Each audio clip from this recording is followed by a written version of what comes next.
حکیم الامت حضرت تھانوی نے بہشتی زیور حصہ دوم صفحہ 5 پہ لکھا ہے کہ ہاتھ میں کوئی نجس چیز لگی تھی، اس کو کسی نے زبان سے 3 دفعہ چاٹ لیا تو بھی پاک ہو جائے گا۔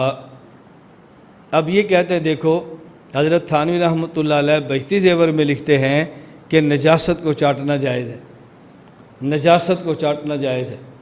حضرت تھانوی نے مسئلہ کیا لکھا ہے اور پروپیگنڈا کیا کیا جا رہا ہے؟ ہم نے کہا یہاں بات سمجھنا، 2 مسئلے ہیں۔ ایک مسئلہ یہ ہے، اگر ہاتھ پر نجاست لگ جائے اور جس انگلی پہ نجاست لگی ہے اس کو زبان سے 3 مرتبہ چاٹ لیا جائے، انگلی پاک ہوگی یا انگلی پاک نہیں ہوگی؟ ایک مسئلہ۔ دوسرا مسئلہ، انگلی پر نجاست لگی ہو تو کیا اس نجاست کو زبان سے چاٹنا جائز ہے یا جائز نہیں؟ اس کو پاک زبان سے کرنا چاہیے تھوک سے یا اس کو پاک پانی سے کرنا چاہیے؟ یہ مسئلہ الگ ہے۔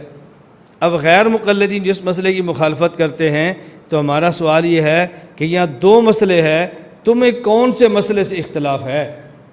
اگر تمہیں اس مسئلے سے اختلاف ہے، اس عبارت کے اس حصے سے کہ اگر ہاتھ پہ نجاست لگی ہو اور 3 دفعہ چاٹیں تو ہاتھ پاک ہو جاتا ہے، اگر تم یہ مسئلہ نہیں مانتے، اس مسئلے میں ہمارے پاس دلائل موجود ہیں۔ صحیح بخاری، حضرت امام بخاری باب قائم کرتے ہیں، باب حل تصلی المرأۃ فی ثوب حاضت فی، کہ عورت کو اگر ماہواری کا جس کپڑے میں خون آیا کیا اسی کپڑے میں نماز پڑھ سکتی ہے کہ نہیں؟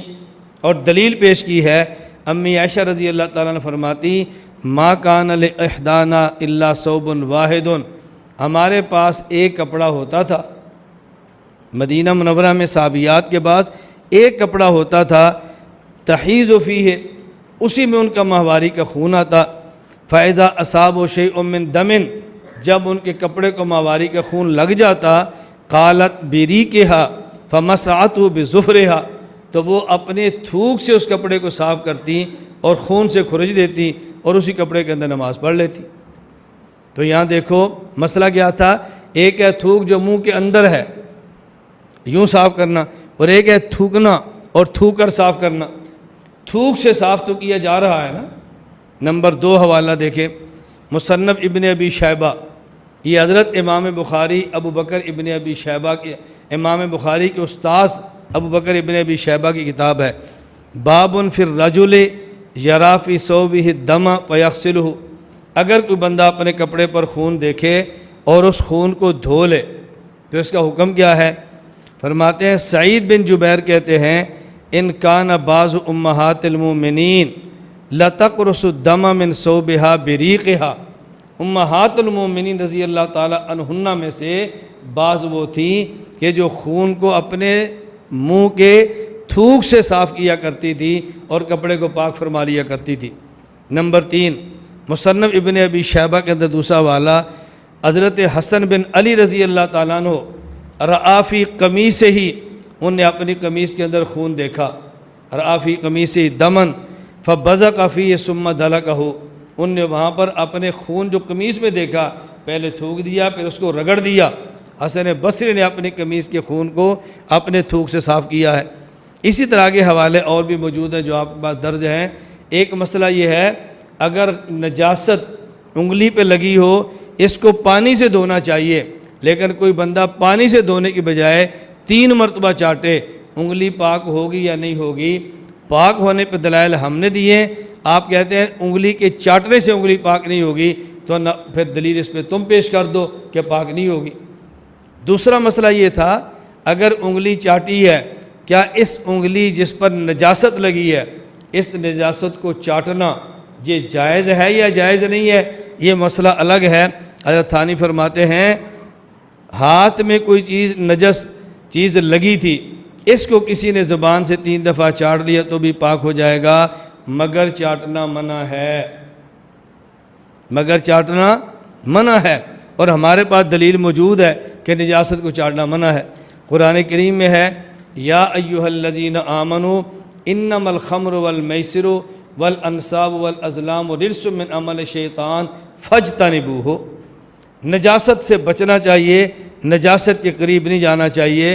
تو جب نجاست سے بچنا ضروری ہے تو نجاست کو انگلی سے چاٹنا کیسے جائز ہوگا؟ تو حضرت تھانوی یہ نہیں فرماتے کہ جائز ہے، وہ فرماتے ہیں ناجائز ہے، لیکن مسئلہ یہ ہے انگلی صاف ہو جائے گی، یہ صاف نہیں ہو گئی، یہ مسئلہ بالکل الگ تلگ ہے۔ یہ مسئلہ پیش ضرورت کیوں آئی لکھنے کی؟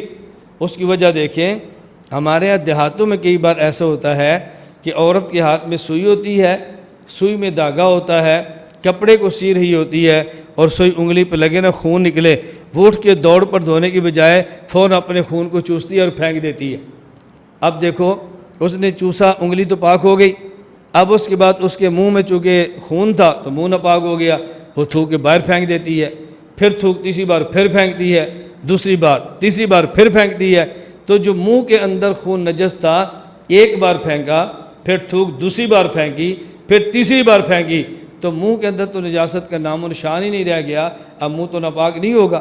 یہ چونکہ ایسی صورتحال پیدا ہوتی ہے، اس لیے حکیم الامت حضرت تھانوی نے مسئلہ لکھ دیا ہے تاکہ پیش آ جائے تو کیا کرنا چاہیے۔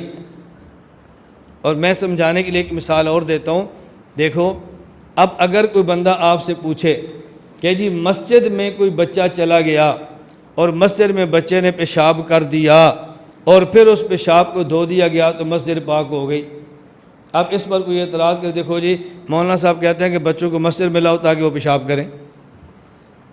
بھئی ہم نے یہ کب کہا کہ بچے مسجد میں لاؤ تاکہ پیشاب کریں؟